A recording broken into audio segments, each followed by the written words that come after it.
Southampton Town Board on this 9th day of February 2021. Please rise if you're able and join us for the Pledge of Allegiance. I pledge allegiance to the flag of the of the United States of America, and to the republic for which it stands, one nation, under God, indivisible, with liberty and justice for all. Let's remain standing and join together for a moment of silence. Of course, we are still in a pandemic and we remember the lives lost to the pandemic, but this past week has been a particularly sad one with others passing as well. And the first person I'd like to add to our moment of silence is Gail Zapone. Gail is the wife of Deputy Supervisor Frank Zapone. She died last Friday. She had been battling an illness. She and Frank met more than 40 years ago and were married and raised 3 children, Christopher, Jennifer, and Melinda. She was a loving mother, an adoring grandmother, and a loyal friend. Gail worked in public service as a mental health counselor, helping incarcerated youth to make healthy choices when they were released. When she and Frank retired to Southampton, Gail supported mentally fragile adults by helping them navigate the mental health bureaucracy to obtain appropriate services. She also volunteered at the Hampton-based Senior Center. Wherever there was a community need, Gail was there to help out. Her compassion, optimism, and joy of life informed her relationships and everyone she met, who were drawn to her bright smile and outgoing personality. She was a great hostess and a gourmet cook. Gail loved to draw and write as an outlet for her many ideas. She took courses in writing. An essay of hers entitled Great Vibrations was published in Dan's Papers in 2018 as part of a literary festival. It is about her attending Southampton Village's 4th of July parade every year. It ends with this thought, and I quote, "It feels like I'll always be doing this 4th of July parade forever and ever. That's how good it feels. For one brief moment, there's no conservatives or liberals. There's no Democrats or Republicans, just one happy group of people proud to be American, proud of the soldiers through time who have fought for our freedom, proud to be just there on this beautiful day," end quote. They are relevant words for today. Gail and Frank would have celebrated their 44th wedding anniversary this Thursday, February 11th. She will be missed, and we send our support and our love to Frank and the Zapone family. Before we bow our heads in silence, I want to add one more to that, and that would be John Behan. John Behan is a former assemblyman. Give me 1 second, I'll bring up his information. John Behan, former New York State Assemblyman for the 1st District, died at his home in Montauk on January 28th at age 76. He was first elected to the Assembly in 1978 and stepped down in 1995 to become director of the New York State Division of Veterans Affairs during the administration of Governor George Pataki. A disabled veteran himself, John lost both his legs to a landmine in 1966 while serving as a Marine in Vietnam. Refusing to be limited by the handicap, he later represented the U.S. in the wheelchair Olympics in 1972 and in 1976, winning a gold medal in the javelin and medaling in the shot put and discus. His successor in the Assembly is our current Assemblyman, Fred Thiel. He went to work for Mr. Behan as an aide shortly after graduating from law school in 1979, and notes that John had a profound influence on his decision to enter politics. They worked together on bills relating to helping our local police and protecting our local fishermen. In 1979, John was honored by being the Grand Marshal of the Montauk St. Patrick's Day Parade, and then served for many years as the parade's Master of Ceremonies. Besides his wife, Marilyn, John is survived by 3 children, Jason, John, and Bridget, as well as 5 grandchildren. If you ever met John, it was hard not to be inspired by him as a person who had given so much for our nation. He was really quite a living hero, and he will be fondly remembered. So with his memory in mind, Gail Zapone's memory in mind, and the other lives lost, let's join together in silence. Thank you.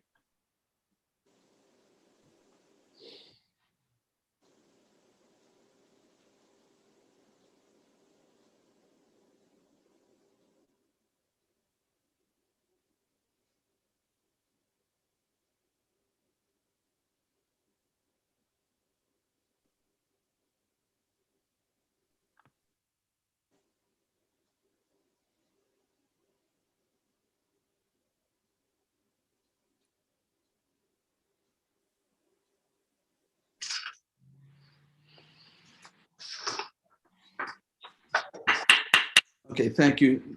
Please be seated. Sorry to start our meeting with such sad news, but there are things positive going on as well, and Ryan will tell us about those in a minute. But first, let's do a roll call. Supervisor Schneiderman. Here. Councilwoman Lofstad. Here. Councilman Martell. Here. Councilman Bouvier. Here. Councilman Scavone. Present. All right, thank you. So let's start our meeting with just a quick update on the pandemic and the improving numbers. I should give you guys a real quick storm update too, though I can do more detail when we get to work session. But Ryan, do you want to hit both those topics? Sure, Supervisor, not a problem. Thank you. Thank you, everybody. Quick update on the pandemic situation. COVID spread is currently down. We were averaging close to, about 50 people a day for quite some time there within the town of Southampton. Obviously, the whole county, the numbers were significantly, higher overall. But we were averaging about 50 a day, and now we find ourselves lately, at last I checked, closer towards about 20 and change increase on a daily basis. Still higher than we were when we were down to our lowest point, but we are on the decline, and that's a good thing. As reported by the hospital in the meeting yesterday that we had, their numbers are down from where they were at the highest point. They are not down to where we'd like them to be at this point. We'd all love to see zero COVID patients in the hospital, but they're still hovering around 20, 23, somewhere right in that neighborhood. They're down, and they seem to have kind of plateaued a little bit, which is good as well, and hopefully we'll continue to see the numbers go on an even greater decrease as we proceed forward. A lot of this stuff was still, the fallout from holiday after holiday after holiday with gatherings that occurred and the spread that occurred where it never had a chance to fall off, and we're finally getting to a point where we're seeing those post-holiday spread numbers finally start to decline, and we're seeing that declination, all across the board throughout the county, which is also a very good thing. Hopefully, people were smart and didn't gather for the Super Bowl, and we don't see any kind of spikes in the next, 6 or so days post Super Bowl. That would be fantastic if the numbers stayed down and continued to go down. As far as any changes, that people might notice or that people might have heard about as well, the governor has allowed or made a statement that, wedding or marriage receptions will be allowed to take place up to 150 people or 50% of the capacity of the venue location, whichever is lowest. So if you have a venue that would typically only hold 200, they are limited to 100. If the venue would hold, 600 people, they're limited to 150. It's 50% or 150, whichever is lowest. There is no additional guidance on that right now. So if anybody out there is considering, a wedding, You probably have a million questions that go along with that. You know, how many people can we seat at a table? Is dancing allowed? Is it, you know, is a DJ allowed versus, you know, a live band? Can we have a mass photo at the wedding? We don't have answers to any of those questions right now, but we have posed about 20 some odd different questions to the state and the county health to try and get answered with regards to this, as well as asking the question of, is this strictly limited to weddings? That seems to be the statement right now, is that this is applicable only to, you know, marriage receptions. But will this guidance have any room to be able to apply to other types of gatherings that would be limited to either 50% or 150 people, besides just weddings? We don't have any answers to any of those questions right now, but they are being asked. I can assure you of that, and we're hoping to get some answers on it soon. And again, this guidance or this directive from the governor's office is applicable only to I don't believe that the same limitations apply to the wedding ceremony. And there is a testing requirement that's associated with wedding receptions where somebody has to be tested before the reception. We don't have additional information on what qualifies for that. Can a rapid qualify? Does it have to be a PCR test? Is it within, you know, 3 days beforehand, or does it have to be right at the site? Who will be the keeper of those records? There are a lot of questions with that. The most assuring thing that I can tell you right now is just that we are asking those questions. Although we don't have answers, we are asking the questions, and hopefully we'll get answers soon. But it's I guess kind of a step in the right direction for people that are in the category that they're looking to try and have their wedding ceremony and their wedding reception. And, you know, many people out there have been delayed through the pandemic, and maybe this is a light at the end of the tunnel for them, that they will be able to at least have some of the members of their family gather with them, hopefully safely, to celebrate such an occasion. There has also been a change to begin allowing for people with pre-existing conditions to qualify for vaccination. And there's a list on the state website as to what those pre-existing conditions are. Obviously, folks that fall into categories of respiratory conditions are included in there, knowing that, you know, COVID has a tremendous impact on that. But conditions such as diabetes, mental disabilities even fall into the category, which is a broad spectrum of different qualifiers there.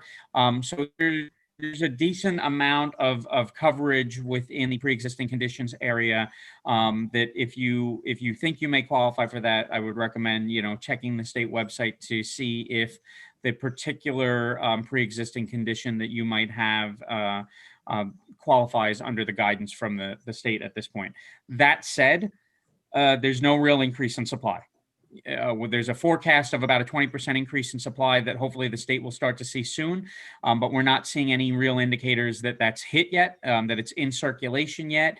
And so opening up to more people sounds good, but, you know, please don't be given a false sense that that means that you're going to get an appointment anytime soon, or that there's a lot more vaccine out there or anything.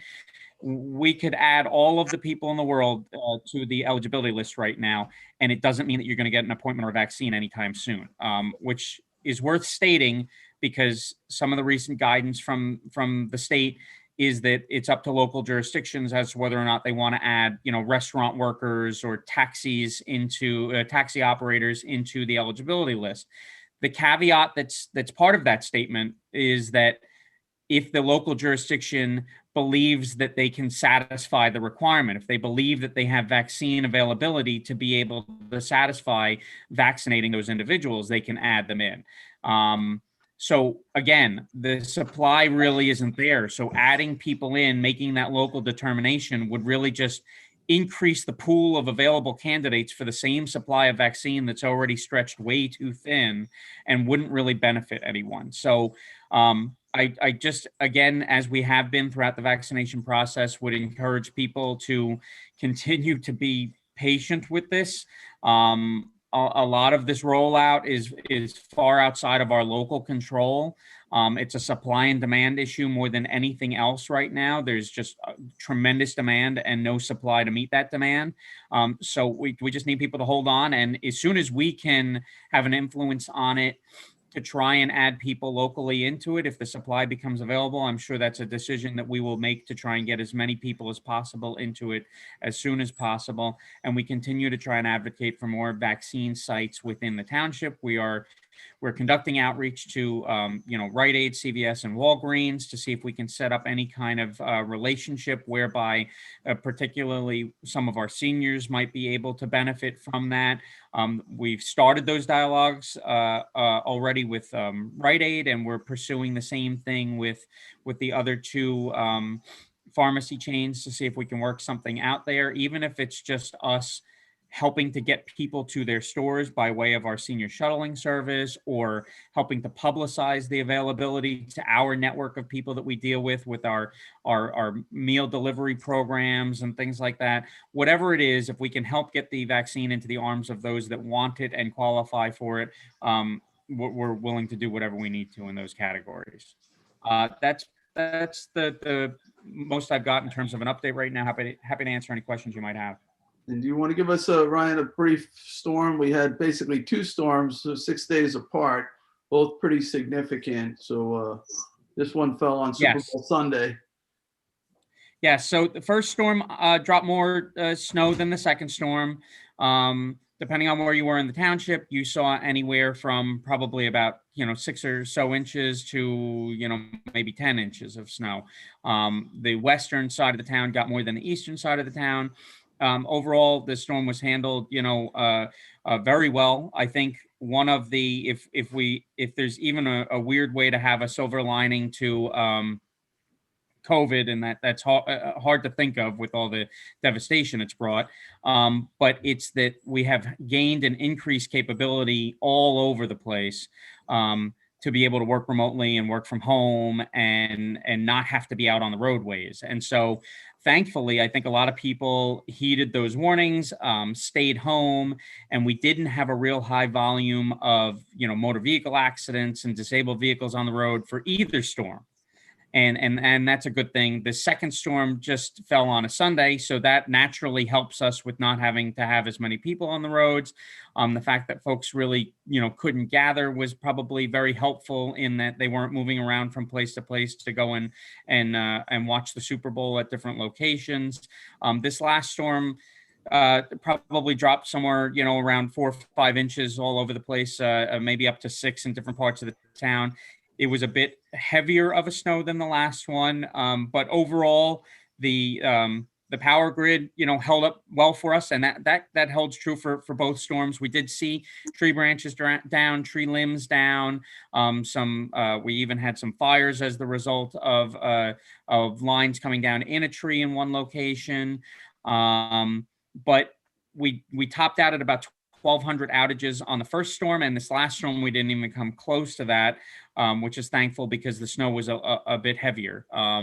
So we keep an eye on that on every single one of these, because we know that we've got a lot of older trees out there that have limbs that are susceptible to damage if we get any kind of wind and heavy snow condition. This second storm, we didn't have the same wind that we had in the first storm, and so it's a clear indicator that when you see that there's not just snow coming, but wind coming along with it, we have to be prepared to see, more outages. We didn't have any real significant wind on this last one, so I think that was a big help to us that we were just dealing with the snow and not so much the wind.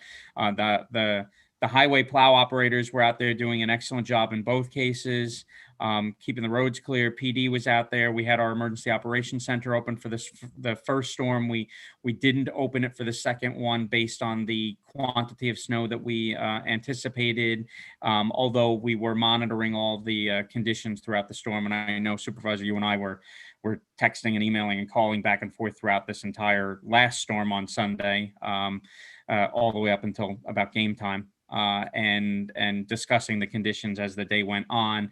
The last storm, one of our big concerns also at the end of it was that the temperatures were going to be falling off, and we had concerns with the snow being out on the roadway, and a decision was made to take some actions to deal with that as well at the end of the storm. Yeah, let me just add to that piece of it. So in both events, I did declare local snow emergencies, which enabled the highway superintendent to do the private roads. In the first instance, I limited to just roads that were, had more than 6 inches of snow.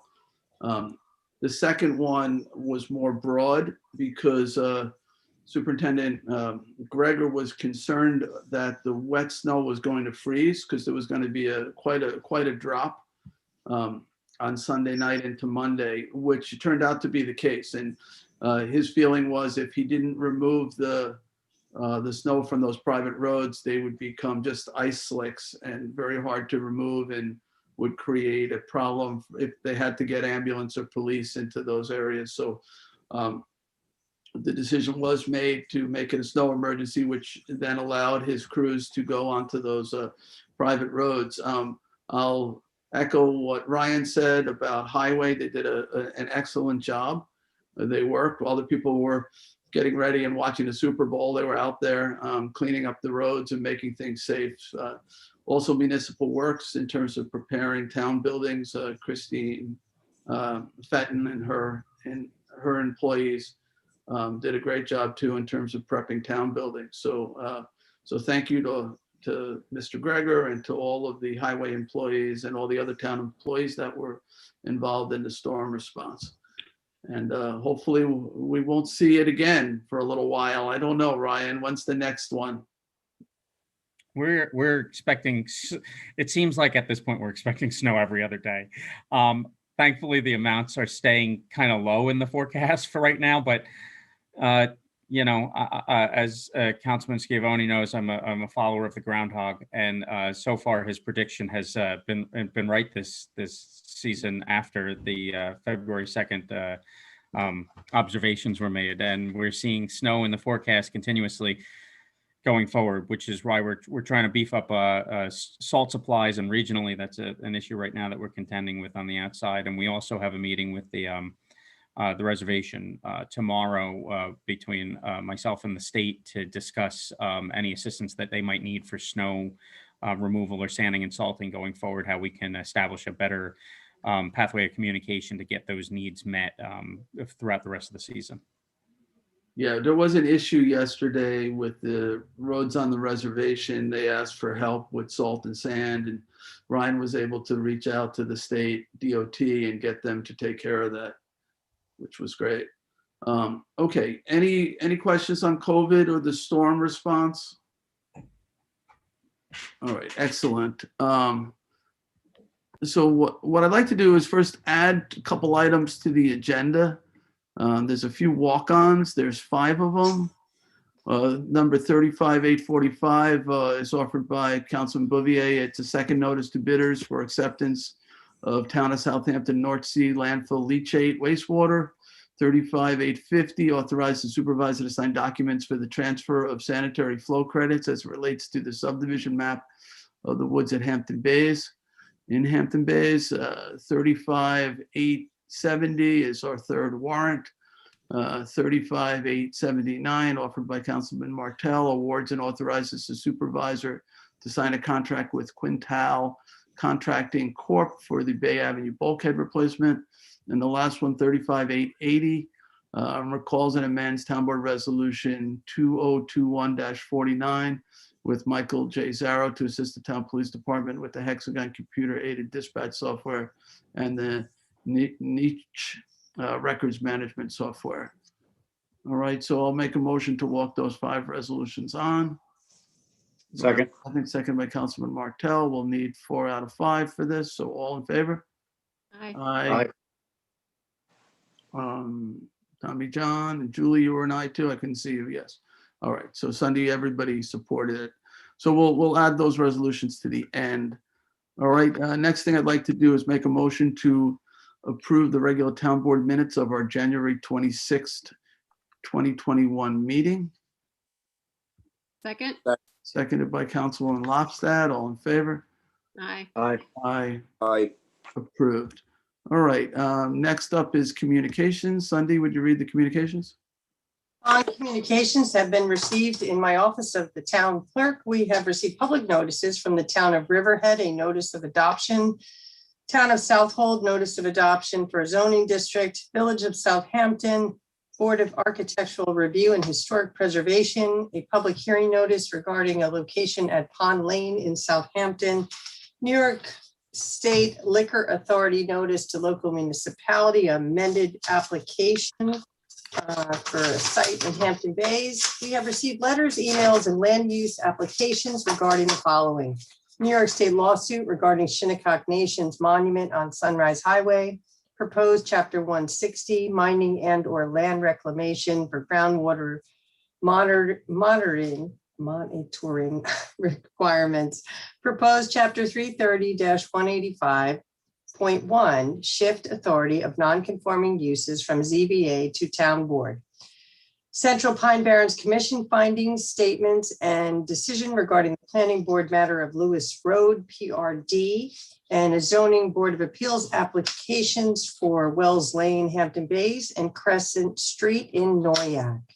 Following bid opening took place for the North Sea landfill leachate wastewater on January 27th. No bids were received. The following reports were filed from the Landmarks and Historic Districts Board, a landmark designation recommendation for the Tuttle Family House, 149 South Country Road, Remsenburg. Town Comptroller filed a monthly financial report for January 2021. And that concludes the communications for this meeting's agenda. All right. Thank you, Sunday. All right. Next, we will move on to public hearings. We have several public hearings, a total of 5 of them. So, Madam Clerk, would you read the first public hearing notice? Certainly. Public hearing number 1, to consider accepting a grant of trail easement in connection with the abandonment of Harrison Avenue in North Sea. All right. I take it Kathleen Murray, our deputy, one of our 2 deputy town attorneys, will introduce this. Kathleen? Thank you, Mr. Supervisor. Good afternoon, members of the town board. I'll just share my screen quickly if that's okay. It is okay. Thank you, Charles. For your consideration is the acceptance of a trail easement in connection with the abandonment of Harrison Avenue in the hamlet of North Sea. This easement is located adjacent to 55 Kennedy Drive and a vacant parcel identified as Suffolk County Tax Map number 900-77-4, lots 17 and 26. The Planning Board, by resolution number 117 of 2020, approved the abandonment of these portions of Harrison Avenue, subject to the applicant providing this trail easement for future trail purposes. If the board is so inclined, there is a resolution authorizing the acceptance of this trail easement on the agenda later today for your consideration. Does the board have any questions? Can you show me where the trail easement is on that map? Sure, let me just try to. I see, it looks like it's the yellow, Jay. Oh, okay, that whole thing is the easement. Correct, yes. And I'll just switch over if I can. So it's the same width as the Harrison Avenue, which is. Correct. These are the 2 lots here. And if you see, I don't know if you can see my cursor, I hope you can. This is the private portion of Harrison Avenue adjacent to each parcel. These are in common ownership that will be abandoned. And then this trail easement will be in its place. Okay. So that's private property? Right now it is, correct. It's a private road and it's adjacent to these 2 parcels. Both parcels are owned by the same individual and they got authorization from the planning board to abandon these portions of the road, which is after a review by the planning board in conjunction with the highway superintendent and the town assessor. Okay, but the road is getting abandoned, but they are providing an easement. Correct. The planning board determined that the abandonment was acceptable as long as there was this trail easement in its place. Is it the full width or is this going to be a trail that gets cut? Everything you see in yellow is the easement. The trail that gets cut is usually about 4 feet wide. But the Okay, easement will in fact encompass everything you see in yellow. okay. Does that make the lot on the right, it gives it a little bit more lot area Correct, yes. for purposes of like accessory buildings or pools and things like And that? setbacks, correct. Yeah, okay. Understood. All right, any other questions? Yeah, Kathleen, I don't have my trail maps with me. Is there a trail up there that that can be used to connect with from the road there? I think the goal is to the south, Councilwoman Lofsted, is to ultimately connect it to have some continuity to the south of that. Okay, thanks. And it would give us the right to put the trail in the future, right? Correct, yes, absolutely. Okay. All right, any other questions? All right, do we have anybody from the public? Charles, is there anybody who's indicated they wanted to speak at this public hearing? Just have to raise your hand. This is, again, it's only for this public hearing, not for a different hearing or public portion. I see no hands. Just for this trail easement. All right, I don't think we need to keep the record open on this one. It's pretty de minimis in nature. So I'll make a motion to close the hearing. Second. Seconded by Councilman Bouvier. All in favor? Aye. Aye. All right, the hearing is closed. Madam Clerk, the next public hearing notice? Public hearing number 2, to consider deleting Town Code 330-167B3 in connection with the Zoning Board of Appeals authority to approve a change in a non-conforming use and enact Town Code 330-185.1 to have this review conducted by the Town Board. All right, thank you. This is a continuation of a public hearing that we held 2 weeks ago. And it is really looking at the issue of the zoning board's ability to go from one non-conforming use to a brand new non-conforming use, neither complying obviously with the local zoning for that area, and whether that is properly placed with the zoning board. This law would move that authority to the town board for consideration. And we had several comments at the last one. We have Janice Shearer just joined us. Janice, did you want to provide any more background here? No, just that, as you mentioned, it's to move that authority from the zoning board over to the town board, and looking at the entire context of a request like that to go from one non-conforming use to another really does amount in many ways to what could be seen as a zoning change.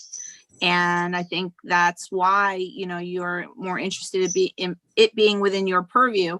I did bring this before the planning board. They'll be adopting their comments this coming Thursday, but they just preliminarily, they do agree with your assessment, and they are in favor of the board taking this role on, but they did have some recommendations that you'll be getting. So if you do hold it for a public written comment, you'll be able to consider those comments. Yeah, my recollection of the planning board's conversation was several items. One is they wanted basically a determination that the non-conforming use was a legal non-conforming use and had not been abandoned over time, because there is an abandonment clause. So somebody couldn't say, well, 20 years ago, we had a tannery or a slaughterhouse on this property, and it hasn't operated in a long time, but we had a non-conforming use and now we want a new non-conforming use. So that was one issue that they brought up.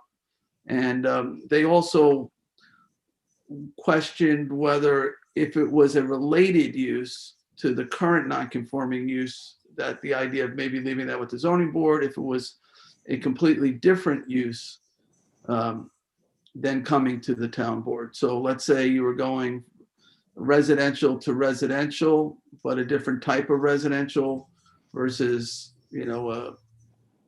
a commercial use to a completely different commercial use. So that was one of the things, but we'll get the full flavor of their comments soon. Yes, they were just basically trying to point out, like, if it's a parity of uses, but if it's something that's so different, and anything within the gamut of any possible use, then that seemed to them to be also considered a zone change. So they were in agreement with you about that. But Right. they did bring up that abandonment and say, it's still going to be your issue to kind of determine that the use has not been abandoned. Right.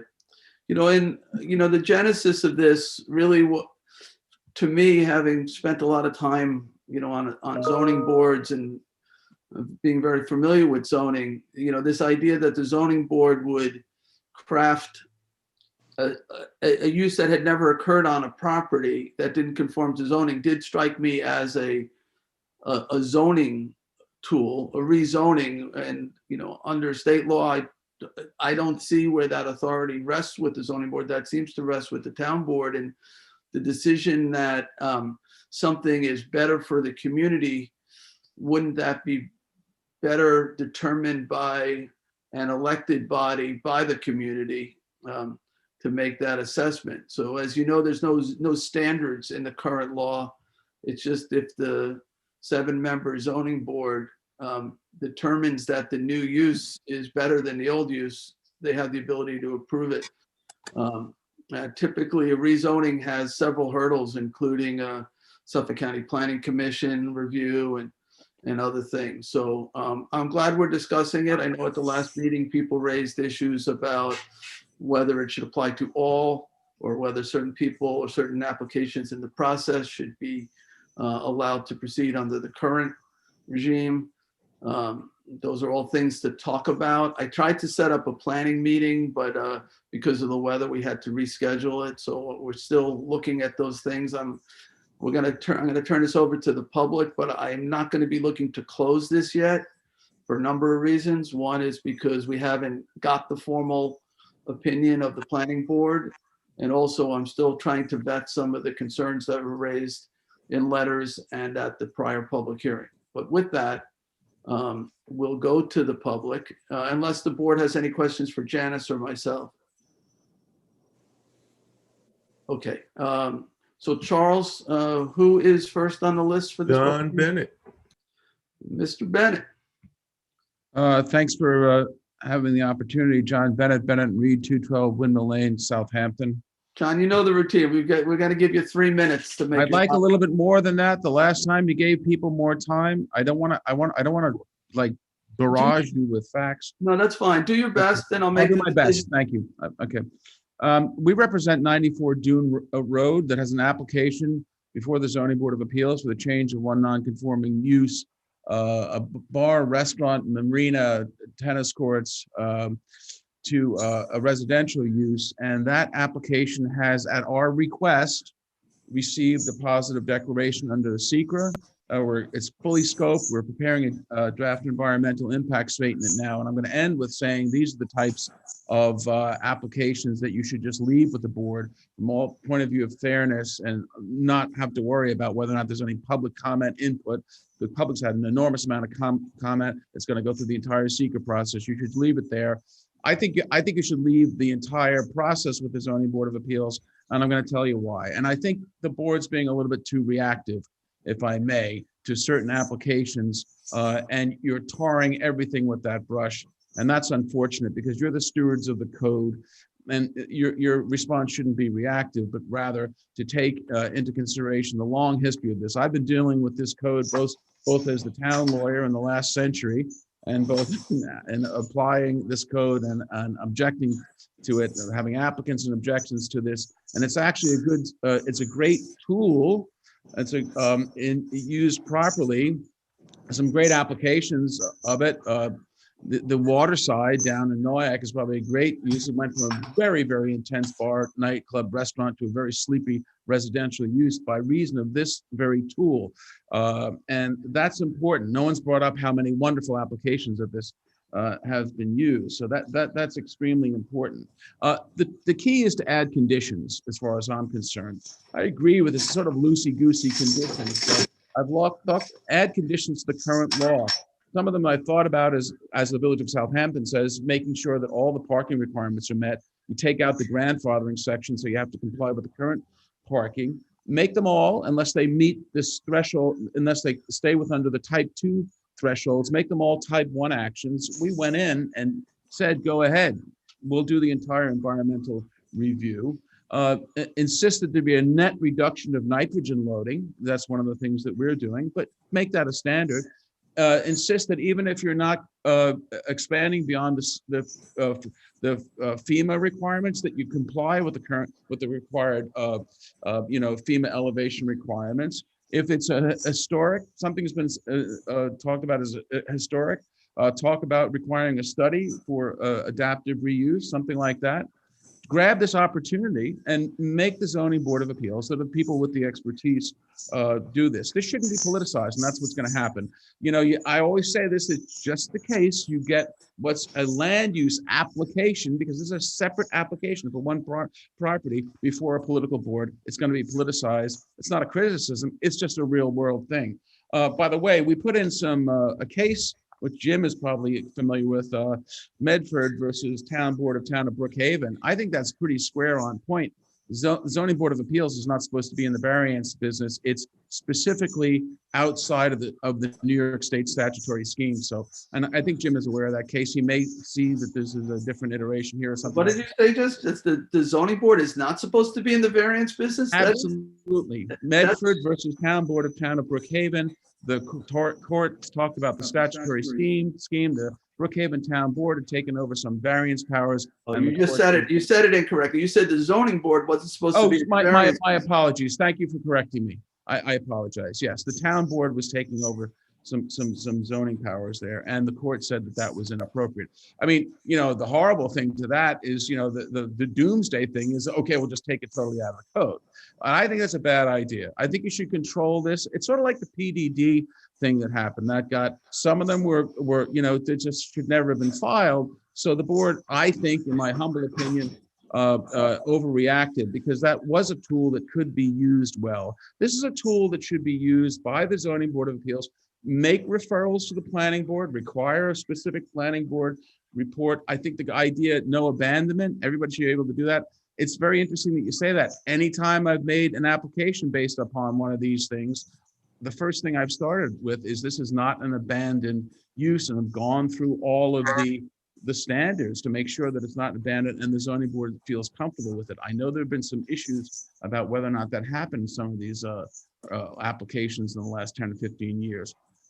It's not a question of taking it away. It's a question of making the standards more stringent. No one should have a problem with that, because all these standards that I've laid out, I've applied to on all the applications and all the applicants that I've taken represented. I think there's one or two bad apples there that you've been reactive to. And again, the one everyone's thinking, the elephant in the room, that's so far down the road in terms of any sort of approval, if it even gets close to approval. The world's not on fire now. Take your time, think about this. Don't be reactive, be contemplative. You're the stewards of the code. Make this into an opportunity to make this a tool that can be, if properly used by the Zoning Board of Appeals, turn some funky uses into some great things. It's been used before, and that's where you should leave it.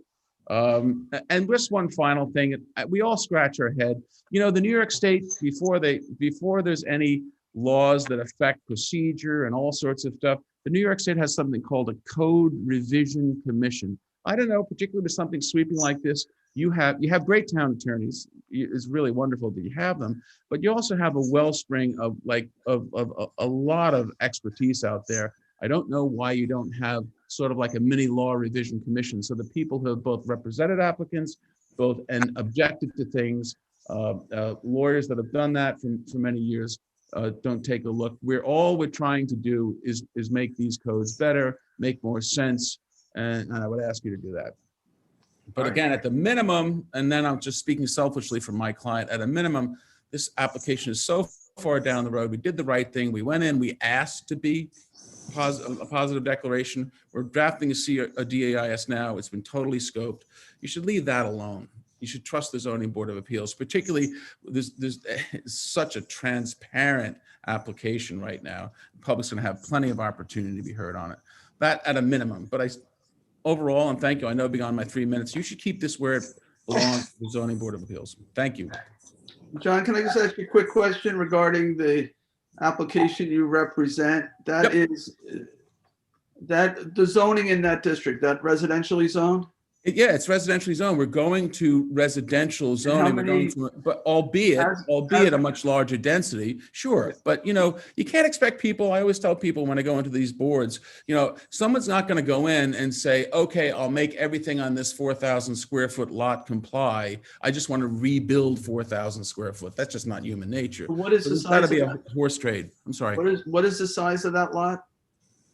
Well, it's about a 10-acre lot. It's about 2.5, 3, 4 acres of upland. Don't hold me to that. I can give you the actual.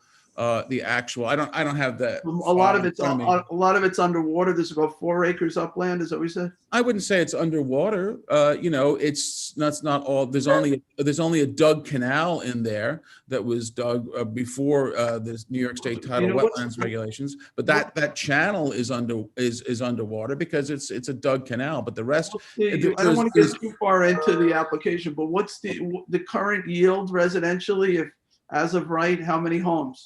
Jay, I haven't looked at it because I wasn't talking about that specific application, other than to say that when something is this far down, and I don't know that it's an appropriate discussion before this board, other than to say that when an application procedurally is this far down the road, it should stay with the zoning. Here's why it's appropriate. So okay. I disagree with you, but anyway. All right. Here's why it's appropriate, and I don't know how many units, and I'm using it more as a hypothetical case. You have decided, the applicant decided a certain number of condominium or townhouse type of uses. In terms of coming up with that number, there was like no standard. So I maybe you're proposing 26 units or something like that on a property that could have, I don't know, I'll just make up a number, 2 homes, 3 homes. Yeah, so you put the standard in the code. So, so right now it seems like the applicant can go in front of the zoning board, pick a number. Maybe it's 50. You know what, Jay, we shouldn't be talking about a pending application before the zoning board. I forget about that application. That's okay. That's make it a hypothetical application. So it seems like it's completely open-ended right now in terms of what an applicant can propose. No, it's not. The zoning board feels it's better. No, it's not. Because the zoning board of appeals, by the way, you say that what's in the best interest of the community should be solely in your board. That's simply not true. If you look at the planning board standards, the zoning board standards, in the state and the local law, they all talk about weighing community benefits. Those boards do that all the time. It shouldn't be your sole purview. That's just not the case in the New York zoning regulatory structure. The zoning board and planning board, the conservation board, weigh community benefit all the time. And so does the architectural review board. So to say that should be your purview is just simply not the way the zoning law is set up in the state of New York. Thank goodness, by the way, you shouldn't be burdened with all these things. And you know something? The reason the statutory standard framework is that way is to depoliticize specific zoning board of appeals applications. I'm not being critical. That's just the way the state legislature wisely set it up. You guys are political animals, of course. And I say that, in quotes, not negatively, I'm just descriptively. And of course, an application before you is going to be politicized. That's why the state set this whole framework up the way they did. So the state did not set this framework up for us. In fact, we're quite unique in this regard, Mr. Excuse me, I'm sorry, I didn't hear you. I said the state did not set up this type of zoning board power. That is something that is unique to Southampton Town and a couple of other municipalities. No, it's not unique to Southampton Town. And a couple of other municipalities, but it's certainly not in state law. Well, no, that's not what you typically laid out in under the powers of 267 of the state law, John. I'm sorry, Jim. I said it's not what's typically laid out under the powers of the general powers of the ZBA are, as you know, area variances, use variances, maybe special permits in certain municipalities. But I think what Councilman Scavone and the supervisor was saying, we're not taking all land use decisions away from the zoning board. This is just a particular use, which is relatively unique to this zoning board. And Mr. Councilman Schiavone said a couple of other zoning boards in the state, but very few really have this type of power. It's the typical powers, as you know, in which were the state given powers were more area variances, use variances, and other like. It's been in the Southampton, or its progeny has been in the Southampton Town Code since 1957. I was born in 56, so I'm going to be 65. So that's a long time. No, I agree. For 64 years, and it's been in the Southampton, and it made it all the way through all the McCruskey-Reuter amendments to the code.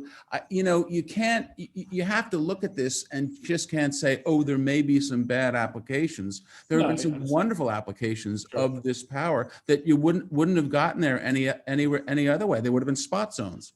So, in reviewing this, my decision wasn't to remove it entirely from the code, as you had, mentioned the possibility. It was to keep it as a tool, but I thought it was misplaced. So just to go back to my example before and forget about your application.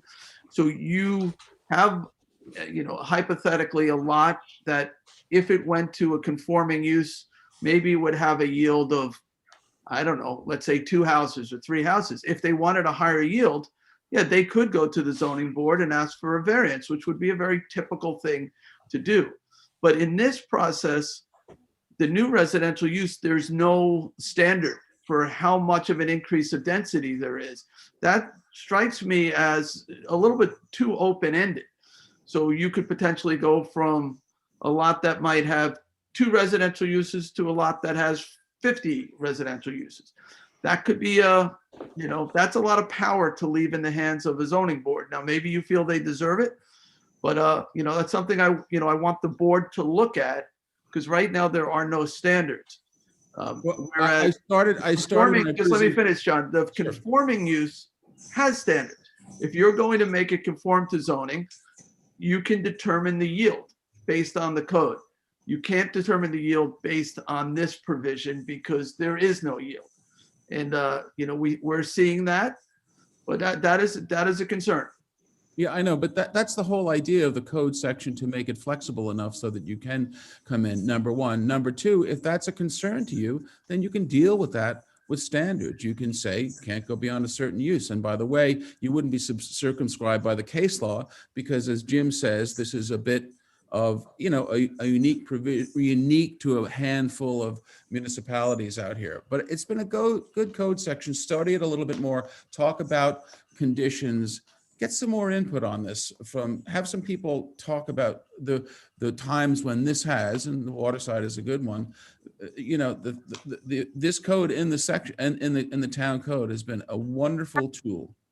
All right. Thank you, Mr. Bennett. Okay, thank you. Thanks for the opportunity to be heard. Right. Charles, do we have And anyone Mr. else? Bennett, I just want to say, I remember when the waterside application went through, and there are members of the community who may or may not agree with your statements on that. And I objectively can't understand how anyone would take that position, but that's. We could have a discussion offline, but I remember it. Yeah. I know the history of that. I guess you never went to the Salty Dog at its height then. Many times, and I know the family quite well.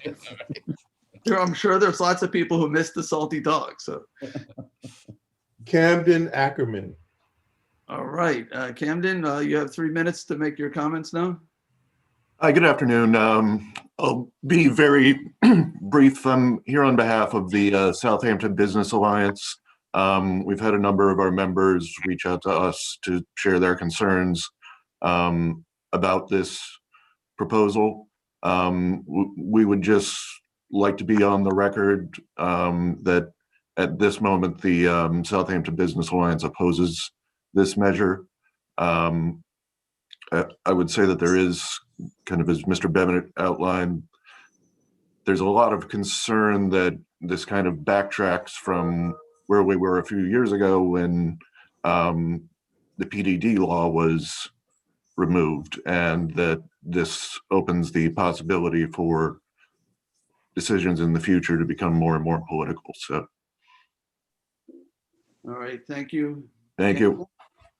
Thanks, All Ken. right, Charles, anyone else who is indicating they want to be heard at this hearing? I see no other hands. All right, thank you. So, board, as I said before, this, I'd like to keep this record open. It is a significant proposal, and I would like the opportunity to maybe have a conversation with the board at work session as well about this. So maybe I can invite Janice and either Katie or Kathleen or whoever Jim Burke feels should be in the room, or Jim, and try to vet some of your concerns or ideas related to it, and try to, if we are going to move in this direction, to figure out what the best way to do that is. So I'd like to, the next hearing date, Sunday, can you give me the calendar in terms of, because I'll be making a motion to leave, to continue the public hearing or adjourn it to a different date? You're muted, Sunday. The next town board meeting is February 23rd. It's a night meeting. All right, so I would like to make a motion to adjourn the public hearing to, did you say February 28th? 23rd. Okay, I'm making a motion to adjourn the public hearing to February 23rd. Second. Seconded by Councilman Lofstad. All in favor? Aye. Okay. All right, Sunday, the third public hearing notice, please. Certainly. Public hearing number 3, to consider a local law enacting Southampton Town Code, Chapter 160, entitled Mining and/or Land Reclamation. All right, thank you. Who will be introducing this? Janice? All right, well, I'm gonna give the microphone to our Director of Land Planning and Development. Did I say Town that? Planning and Development Administrator. Town Planning and Development Administrator, Janice Shearer. One Thank day I'll you, get it right. Supervisor. I've been messing that one up for years, so That's okay. I'm gonna have to come up with a new name for that. Seriously, we do need something easier to remember. Thank you so much, Supervisor, members of the board. This is a code provision enacting Chapter 160 of the town code, mining and/or land reclamation. And the real gist of this code is to take the authority given to us in Article 23, Title 27 of the East Environmental Conservation Law, which actually the state does have the authority to, they regulate mine land reclamation, but they do have a provision that allows the town to require monitoring of groundwater in related to these uses. So they can be, the town can require that a groundwater monitor, at least 3 monitoring wells go in, and that the sites that are conducting mining or other, sort of vegetative waste activities are put groundwater monitoring wells in and have to report whether or not that groundwater is being compromised by their activities. Similar to the way we do the golf course program here in town, it's really, our protocols are working well, where we have monitoring, we have a third-party verification of those wells, what the testing contaminant levels are, where they are in terms of the thresholds. And then, you can look at that. So that I mentioned that's coming up soon in a 5-year review of our operating golf courses and how those monitoring wells are working. So I kind of liken it to the same idea and think it's a really great idea for environmental protection, especially for our sole source aquifer. All right, thank you, Janice. Let me also ask the sponsor, Councilman Scavone, if he wants to add anything in before we go to the public. Sure. Thank you, Supervisor. And thank you, Janice, for that introduction. Like Janice said, this would be a new chapter in Southampton Town Code as allowed by a New York State enabling legislation passed in 2017. And one of the issues that we've on the town levels that we've been facing is that we've been preempted by New York State, the New York State Department of Environmental Conservation, in terms of regulating mining. However, this is not what this is. We are not necessarily regulating mining. We are simply asking and requiring that water monitoring wells at a minimum of 3 be put into place. And I believe that, finding out about any potential contaminations is certainly, it's best to know early in terms of remediation, rather than down the road. My hope is that we detect nothing and we have no issues. Okay, that is, what we want. However, we want to put these things into place. The state allows us to do it, and it would give us just another opportunity, another tool to test water, to protect the water, our absolutely irreplaceable aquifer, and the water that we drink. We need to protect it, and this is just one of them.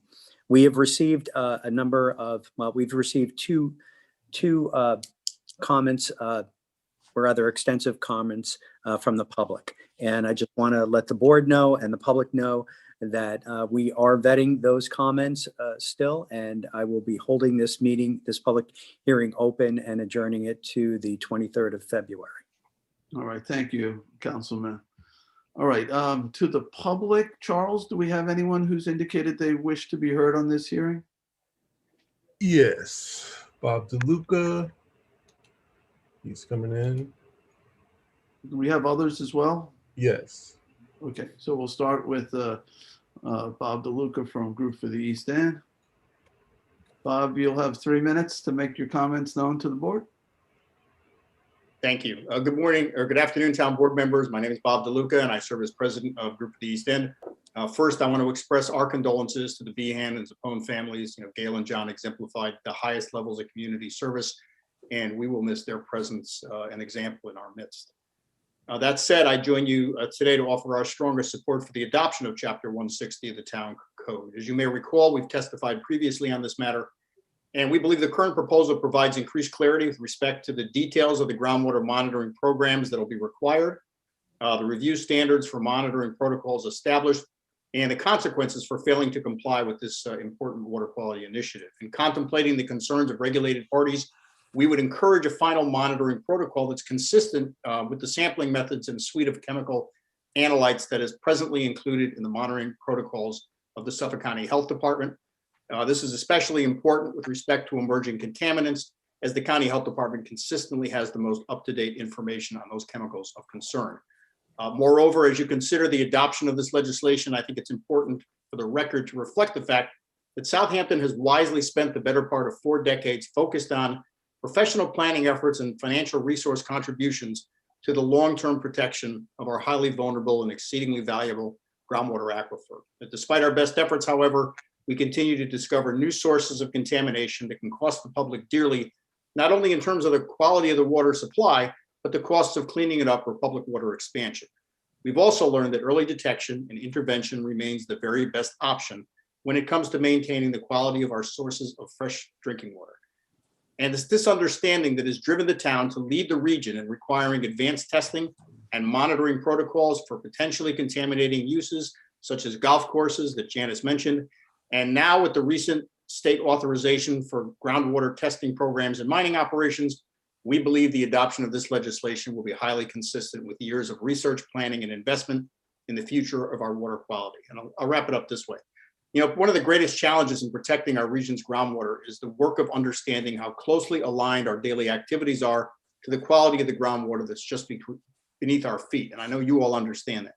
But for most people, if you can think of today's legislative proposal as a simple requirement for water quality monitoring of industrial extraction and processing sites located directly on top of our viable freshwater reservoir, the importance of this measure becomes incredibly clear, and the urgency of moving this measure forward is inescapable. I thank you very much for your time today, and I urge you Godspeed in moving this forward. If you have any questions of us or we can help in any way, please feel free always to ask. Thanks.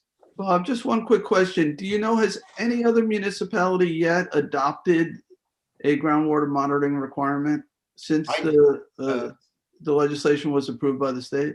Yeah, I don't know. I can find out and I will get back to you. I'm not aware of it, but it doesn't mean it didn't happen. I know East Hampton was working on a similar law. I just didn't know if they had completed it. And if they had, I might want to compare notes. So, but you're not aware?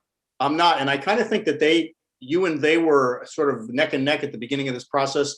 And they and you both sort of stepped back to get a little more information. I don't know whether they picked it up again, but I'll find out And I can let the councilman know or let your office know as well. All right, fair enough. Any other questions for Mr. DeLuca? All right, thank you. Charles, who do we have next? Adrian. All right, Adrian Esposito. Hi, Adrian. Good to see you. Good afternoon, board members. Good afternoon, supervisor. My name is Adrian Esposito. I'm the executive director of Citizens Campaign for the Environment. I do not think East Hampton has passed this bill. I think you will be the first, and hopefully you will do that. I'm here to say we strongly support this legislation. And not only will it be a new chapter in your code, it should also be a new chapter in drinking water protection. It is critical that we put in these monitoring wells in the correct hydrogeological locations for sand mines. We know that unfortunately, they can be a polluting entity. And we also know how fragile the drinking water is. So we want you to please pass this, but I have 3 amendments I'm offering to you and suggesting. One is in section 160-2 under prohibition, where it says in section C, it says chemical threshold levels as developed by the New York State Department of Environmental Conservation and the Suffolk County Health Department. I urge you to add New York State Health Department. As you may know, it's really the New York State Health Department that codifies into the law the drinking water standards. So it'd be very critical to have that agency listed in that section. Also, right above that, it says results shall be provided in units of milligrams per liter. That's not necessarily publicly friendly. Many of these chemicals, for instance, 1,4-dioxane is measured in parts per billion. Also, the P4 and PFAS are measured in parts per trillion. So it would be better to list the chemicals in relationship to their drinking water standard rather than milligrams per liter. Last and most importantly is that I don't see, and perhaps I missed it, but I don't think so, anywhere in the legislation where it requires transparency of the test results. So for instance, if I want to know what were the test results for the bridge, the golf course, I could just log on to their website and there they are. They're listed every year. So I'm very concerned that you pass this law and then sand mine operations get them it tested and then it goes to you guys, but I think the public should have access to it as well. Why not? It's the drinking water and the groundwater is a publicly owned resource. It's held in the public trust. You are keeping it trustworthy for us, the public. So I would urge you to kindly add a section that requires that the test results, unchanged, are listed on a website. It could be the town website. It could be the website for the company. I don't care what website it is, but the test results are listed. So there's a strong element of transparency and accountability associated. So thank you again. Thank you for proposing this legislation. We look forward to working with you, and thank you for the opportunity to comment. Thank you, Adrian. Any questions for Adrian? No, but I just want to thank you, and we will certainly take your suggestions into consideration. Thank you, Councilman. All right, thank you, Adrian. Interesting suggestions as well. Okay, Charles, who is next? Gregory Brown. All right, Mr. Brown, you'll have 3 minutes to make your comments known to the board. Great, thank you. Good afternoon. Yes, my name's Gregory Brown. I'm here on behalf of Huntington Ready Mix Concrete and West Hampton Property Associates, and we submitted some comments, written comments on the proposed law. And I wanted to just take this moment to just kind of summarize that the purpose of these comments was to try to make this program actually, a workable program that takes advantage of the existing studies, information that's already been developed. So I think when you first started this, there wasn't really a guidance out there to decide, okay, what are the target analytes? What's the proper sampling methodology? And that's been developed now. And from the standpoint of a regulated community, we wouldn't want to start from scratch. with consultants going and starting and looking at each site all from scratch when some of this has now been developed. And so what we're looking for in terms of revisions would be some better guidance and some more concrete standards built into the law itself. And one, just to give a simple example, is just that the consultants that are going to be reviewing this are as qualified as the consultants that are required for preparing them. Just so you get a consistency in how the reviews are done and how they're applied across sites. There's the types of contaminants being sampled for. We'll note that it should be something that's related to mining or reclamation activities. That's the Mine Land Reclamation Law grant of authority, and so these targets should be somewhat tied to what the activity is, because otherwise the cost of doing this can just become astronomical. And so we need some reasonableness in terms of what's being requested from a sampling standpoint. Totally unrelated to those activities, you can really get a sampling and testing program that just gets so expensive it gets kind of out of control. And I did want to point out in terms of one provision, the code mentioned deed restrictions possibly being imposed or covenants. I wasn't sure if that purpose was to have a monitoring program run with the land even after it's been reclaimed. But if that's the case, I would suggest to you that that really is kind of counterproductive in terms of once a mine's been reclaimed and it's being put to another purpose, such as lots of times it's wildlife or recreation areas, having that cost run with the land, that's a pretty heavy burden. And it may end up being detrimental in terms of getting that property where you would want it to be after it's been reclaimed, to have it carry that kind of burden in perpetuity. And with that, if you have any questions on the comments we submitted, we'll welcome the opportunity to work with the town in submitting these comments or providing any kind of information the town would want. I would note too that Huntington has been in a program for a long time now. Those results are submitted to DEC regularly. We're talking about 1,000-page lab reports on a regular basis here, but they are all subject to FOIL, so they are publicly available at this time. And so the comment about making sure they're publicly available, they are. The town wants to have them posted through the website too, in order to address that FOIL burden. That's another way to do it. So with that, thank you for the opportunity. Thank you. Any questions for Mr. Brown? We appreciate your comment. Oh, go ahead, Jim. No, just saying I do appreciate Mr. Brown's comments and his brother Kevin, who commented on the previous proposed legislation. We've been working very closely with both Kevin and Greg, and I think I appreciate their experience and their background, and it's been helpful so far. So thank you for your comments, Greg. All right, thank you. All right, Charles, anyone else who wanted to be heard? Peter Topping. All right, Mr. Topping, you have 3 minutes. All right, good afternoon, members of the Southampton Town Board. My name is Peter Topping. I'm the Executive Director and Baykeeper at Peconic Baykeeper, and I'm speaking today on behalf of the organization to voice our support for enacting Chapter 160 of the Town Code, which requiring the monitoring of groundwater by those operating sand mining sites within the town. In my opinion, this is a common sense measure that ensures that sand mining and fill operations in the town are being proactively monitored for contaminants that threaten to be detrimental to our sole source drinking water aquifer and also public health and our aquatic ecosystems.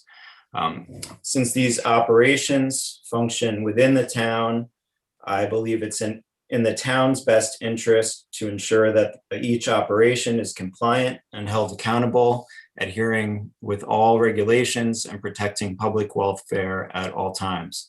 I also feel that it's unjust that these expenses are incurred by the public.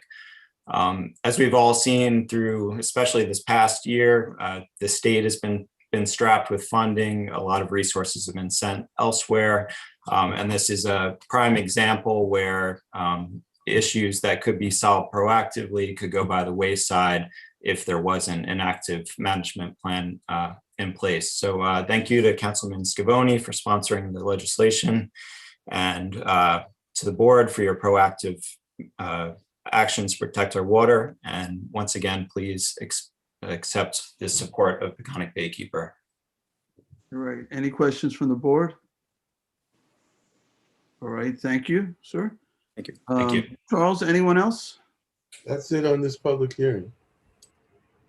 Okay. Councilman, I think you wanted to keep this open till the 23rd, correct? Yeah, I'd like to adjourn this to February 23rd, and we can keep this open. So, so I'd like to make that motion. All right. There's a motion by Councilman Scavone to keep adjourn the hearing to February 23rd, seconded by Councilman Martell. All in favor? Aye. Aye. Aye. All right. Yeah, that was all of us. So, okay. Sunday, that's adjourned to the 23rd as well. All right. Sunday, the next public hearing notice. Public hearing number 4, to consider amending Town Code, Chapter 250, Outdoor Sidewalk Dining, to waive particular provisions in response to the COVID-19 pandemic, subject to the fire marshal's approval. Okay, thank you. And Ryan is here, but I'll introduce this, I think, and Ryan can add on to it. So, though it's pretty cold out the last couple days, you know, up until this deeper freeze, people have been going outside and eating outside. We relaxed a lot of the requirements for outdoor dining, and we allowed the portable heaters, and people have been enjoying these the ability to safely dine outside. And you know, the pandemic is still here. The incident rate is still high. And so when we do these emergency orders where we waive sections of the code, I can only do that for a 5-day period. And so every 5 days I am signing extensions. Now, who would have thought people would want to sit outside in February and eat a meal? But people are opting to do that rather than eat indoors. Some of the restaurants have semi-enclosed some of their porch areas to make them a little bit warmer, but they've been working with the fire marshals to do that. So in an effort, you know, to understand that this provision ought to be extended throughout the pandemic without having to, you know, resubmit it to the clerk every 5 days, I am asking the board to make this permanent so that it lasts to the end of the pandemic period. And Kathleen, did you want to add anything to that? I see you're here as well with us. I know you've been writing these executive orders. I don't think so. I think I would just note that the language in the proposed amendment states for so long as the governor's executive orders limit the indoor occupancy of restaurants and dining establishments due to the COVID-19 pandemic, then the fire marshal may, in his discretion and subject to further conditions that he may impose, waive, suspend, or modify the outdoor dining standards. So it's kind of articulated in there that it is also dependent upon the governor continuing to extend his executive orders. All right, and Ryan, did you want to add anything to that? Yeah, sure. Yeah, this is an excellent bridge for us. I think this serves as a good holdover code. In the meantime, I think we all intend on maybe taking a further look at a more long-term code change to reflect, you know, the possibility of year-round outdoor dining with, you know, appropriate permits and approvals. But this certainly addresses the issue in the time period that we still have in front of us during the pandemic, so that we don't have to keep issuing 5-day orders to suspend that section of the code. I think it serves an excellent purpose at the present time. Okay, so any questions from the town board? This is not the first time I've come to you asking for a pandemic-related change. We did this with the road ends, and you responded to make that more permanent. So this is now another element that's been in place. So, all right, is there anyone from the public, Charles, who wanted to be heard at this fourth public hearing? I see no hands, Chair. Okay. I don't see why we would need to keep the record open on this. So I will make a motion to close the public hearing. Second. Seconded by Councilman Lofstad. All in favor? Aye. Aye. Aye. Okay, that the public hearing is closed. Sunday, would you read the last public hearing notice? Certainly. Public hearing number 5, to consider amending Town Code Chapter 8, Budget, as it relates to debt reduction for capital projects. All right, and I'll do a quick introduction. I'll hand it over to Len. Several years ago, we adopted a debt reduction policy. I don't know of any other town that has such a policy. It was innovative and it has been very well received by the credit rating agencies. They really like it. It basically says if you have an unanticipated surplus, you can't create a slush fund. You can't just, start spending this money on whatever you feel like. It says you must take 3/4 of it and use it to reduce anticipated borrowing. So the bulk of the money goes to not having to run up as much debt service, debt obligation.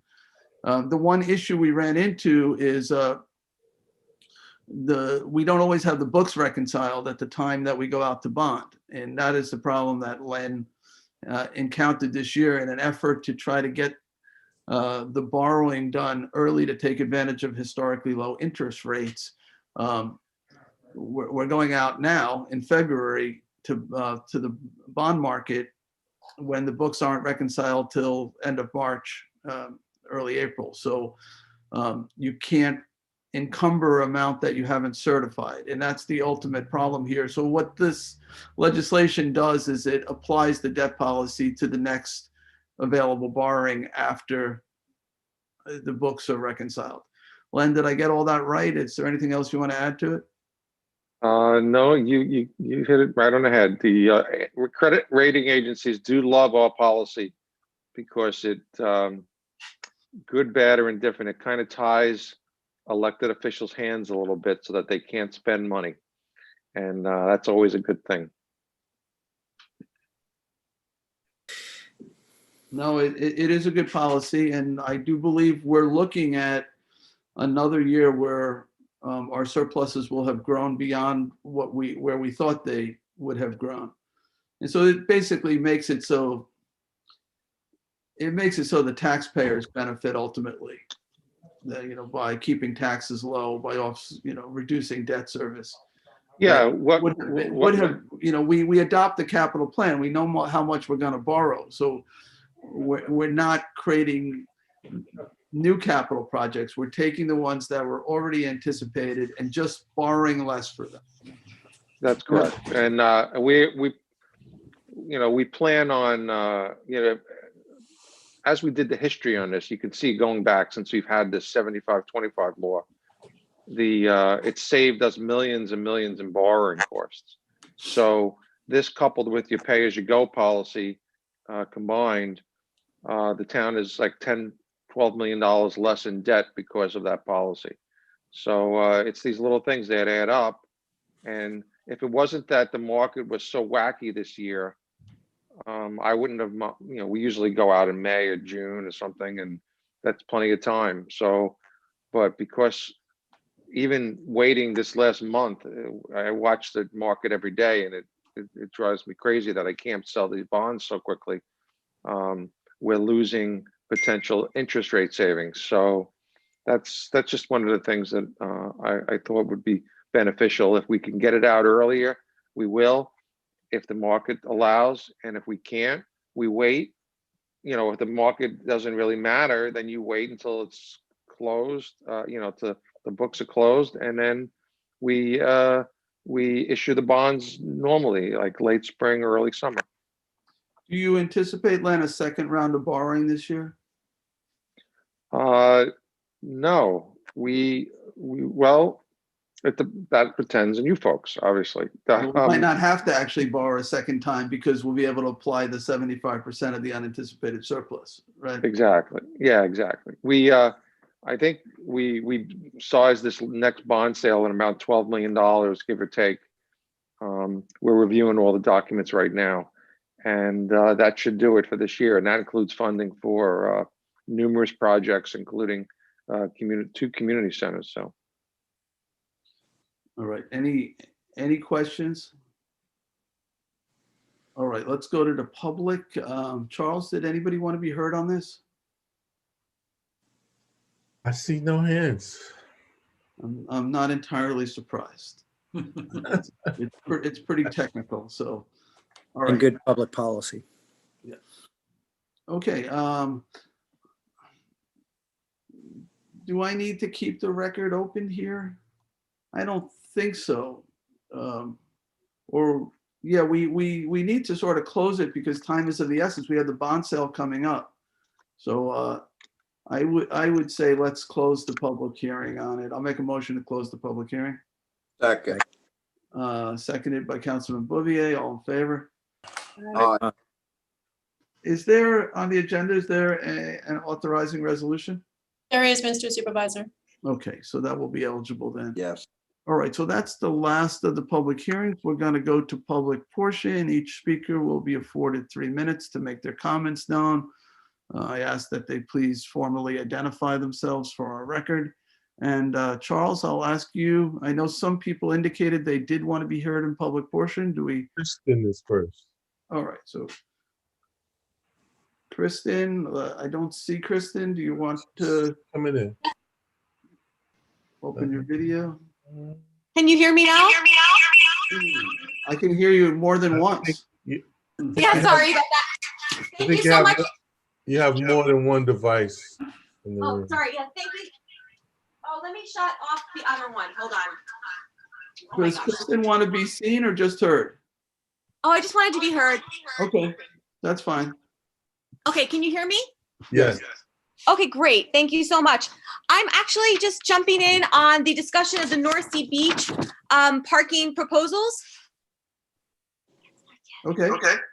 And yes, I'm actually concerned about the area south of the new proposed area for parking, basically south of the North Sea Beach area colony.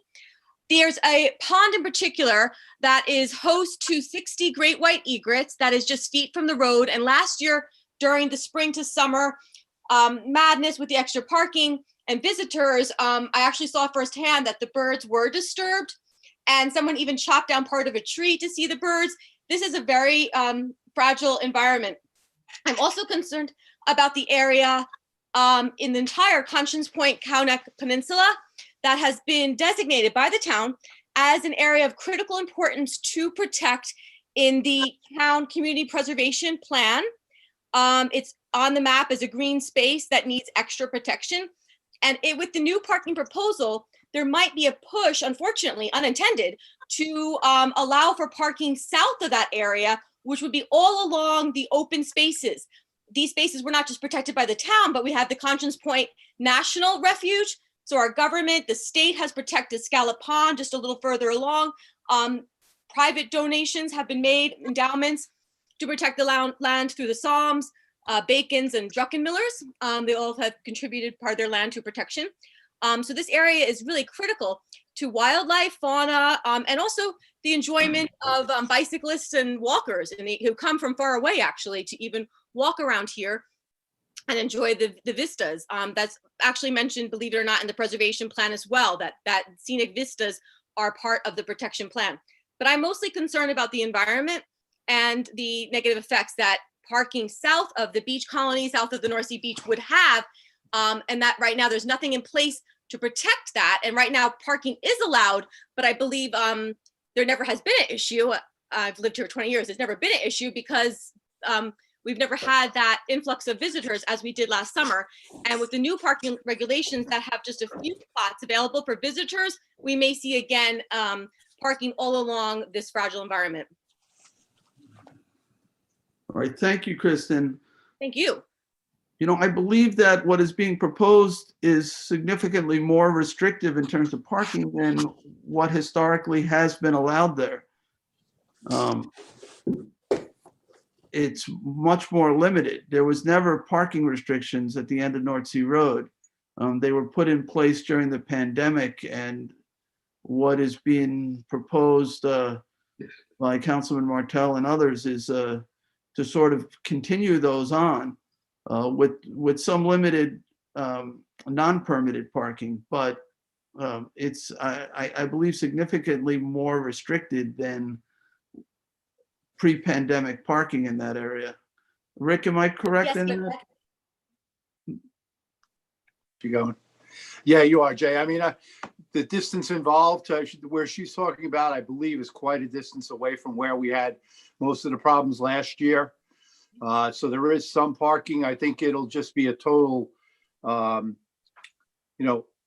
necessary or not able for them to come at that property. If there is, we'll adjust the no parking, further down the road. That's why this is our first shot at it. And I think, we can easily adjust to how far down that road we do. And certainly we're looking out for the environment. We left many places, no parking strictly for the environment, and we would definitely take that into consideration down the road. Can you hear me? I so appreciate that you would consider extending it if need be, because my concern is that if we have the situation again, the parking was in this region last summer, in addition to the immediate area by the beach, which is definitely more protected now with the new plan. But I'm concerned that the parking might just be pushed unintentionally south when a lot of visitors show up and there's only a few spots. Then they're going to go into the more fragile environment of the open space area. If you're familiar with the Conscience Point County region, there's a lot of great open space area that is home to wildlife, not just the migratory birds, but deer, fox, everything. But I really appreciate that. I'm so happy to hear that there could be an adjustment in the future, because I was afraid that now the parking lot would actually just end up just south, not at the beach, but south, which would not achieve the ultimate goals to protect the region. I see what you're saying, that as you go south, you get into a fragile ecosystem there on the west side of the road, of North Sea Road.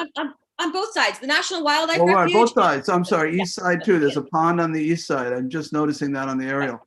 And that's where the migratory birds go. They're amazing. I mean, it's unbelievable. And it's just feet from the road.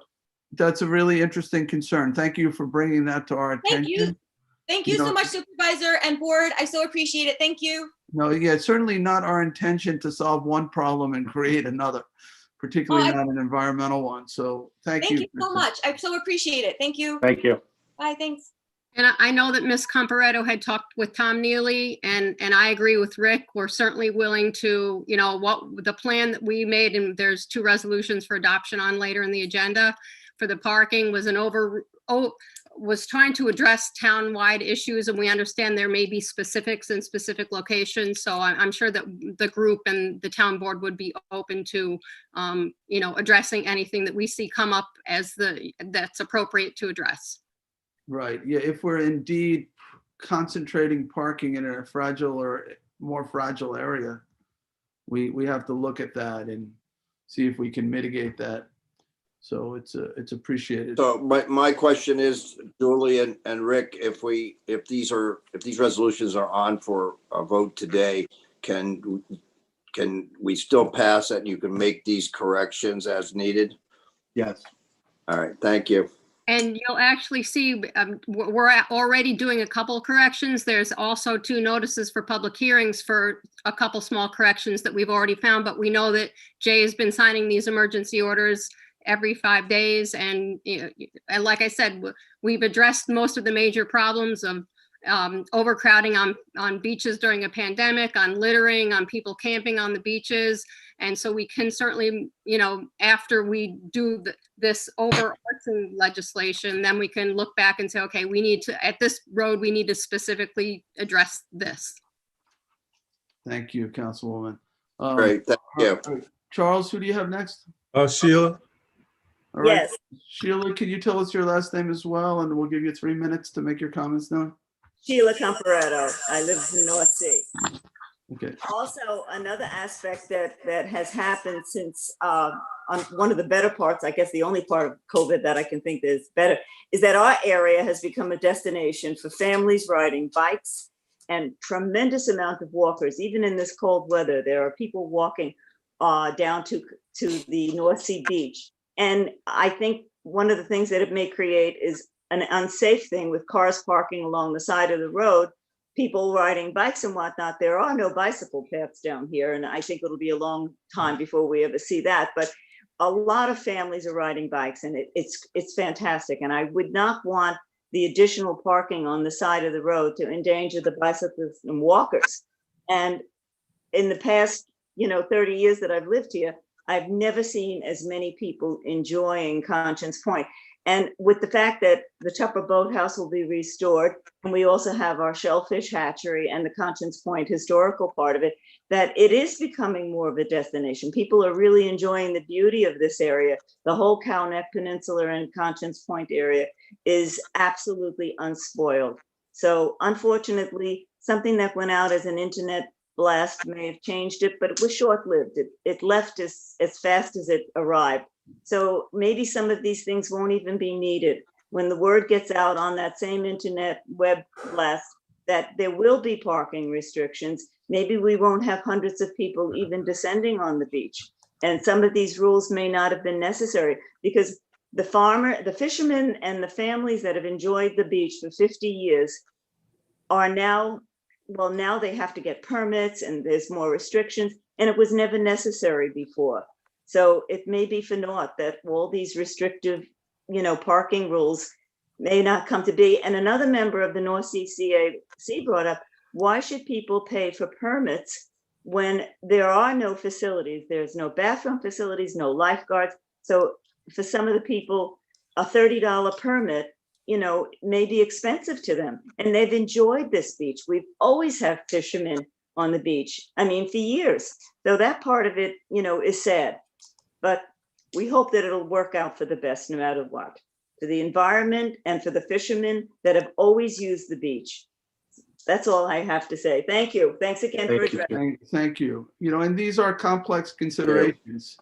And I know it's not the first time it's come up about restricting some of the parking at the end of North Sea Road. Historically, it's been looked at other times, and trying to craft the right legislation, find that right balance. Because yes, now people will have to get that $30 or $40 parking pass, the beach pass, to be able to park there, and they otherwise would not have had. What happened in the pandemic was a unusual sort of confluence of factors, really good porgy fishing, as well as a lot of New York City piers and beaches closed to fishermen. And they all sort of came out here with that website that was directing them exactly how to get there. That may never happen again. That's true. And you hate to change all the rules for a one-time event. But a lot of thoughts gone into this, certainly, to try to come up with the fairest possible approach here, preventing that situation in the future without unduly burdening, the local residents and even, other people coming to our area to visit. So I think we have a good approach here, and we won't know really until we put it into place and we go through a couple summers. But I know that Councilman Martell and Councilwoman Lofstad have worked very hard to get us to this point. So I appreciate that. yeah. All right. Thank you, Sheila. Thank you. All right, Charles, anyone else? There's a few more people, but no hands. So if anyone wants to speak, please raise your hand. No, I don't have to say it. Sorry about that. That's all right. No. I see no hands. All right. I'll wait one more moment. If you want to speak in public portion, now is your chance. Still no one, Charles? No hands. All right, I'll make a motion to close public portion. Second.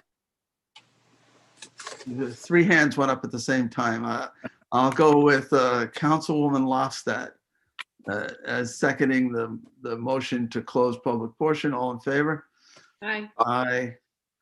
All right, public portion is now closed. And we're going to go to the town board resolutions, the first being offered by Councilwoman Lofstad. Town Board Resolution 2021-156, authorization for supervisor to sign application and contract to accept 2021 Suffolk County Youth Bureau funding for Southampton Town Youth Program. Second. Second by Councilman Martell. All in favor? Aye. Aye. Approved.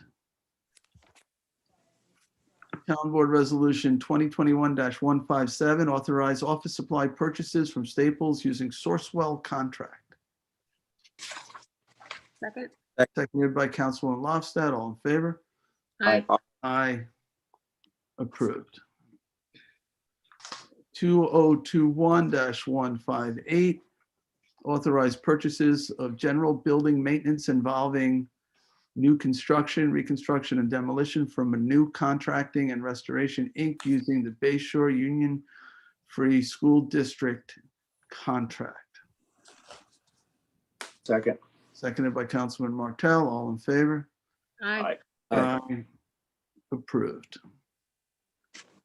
2021-159, authorized roof replacement at Hampton Bays Annex from Statewide Roofing Incorporated. Second. Seconded by Councilman Bouvier. All in favor? Aye. Aye. Approved. Town Board Resolution 2021-160 to authorize the supervisor to issue a satisfaction buyer benefit note and mortgage on a community benefit unit. This is co-sponsored with Councilwoman Lofstad. Second. Right. Julie is seconding. All in favor? Aye. Aye. Approved.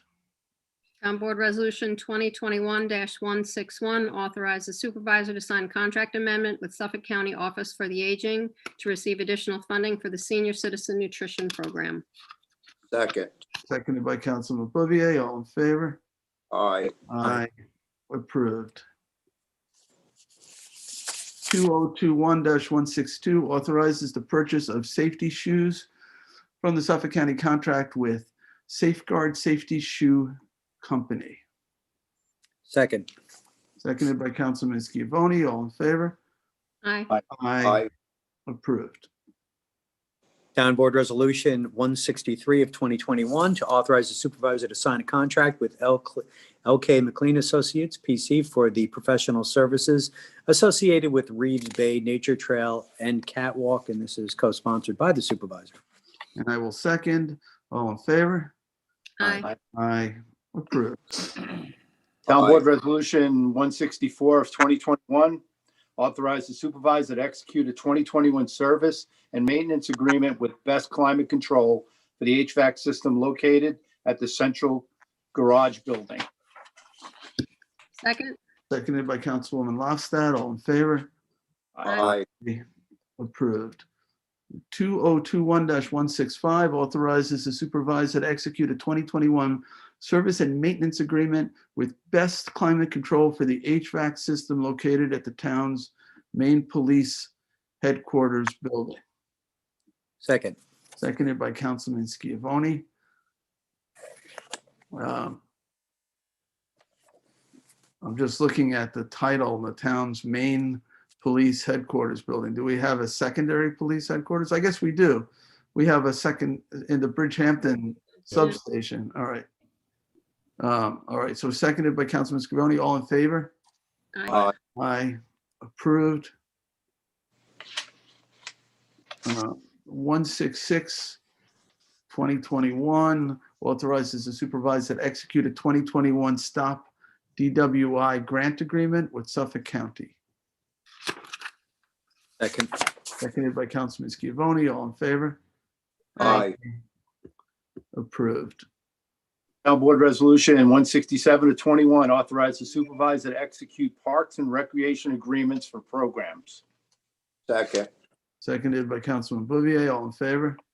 Aye. Aye. Approved. Town Board Resolution 168 of 2021, authorize the supervisor to sign a contract extension for bituminous concrete, bituminous materials with East Island Asphalt Corp. Second. Seconded by Councilwoman Lofstad. All in favor? Aye. Aye. Approved. Town Board Resolution 169 of 2021, authorize the supervisor to sign an extension to license agreement with Tea to Green Food Service Incorporated for the operation of the food and beverage service at the Poxabog Golf Center, and authorize the supervisor to sign any and all documents pertaining to this license agreement.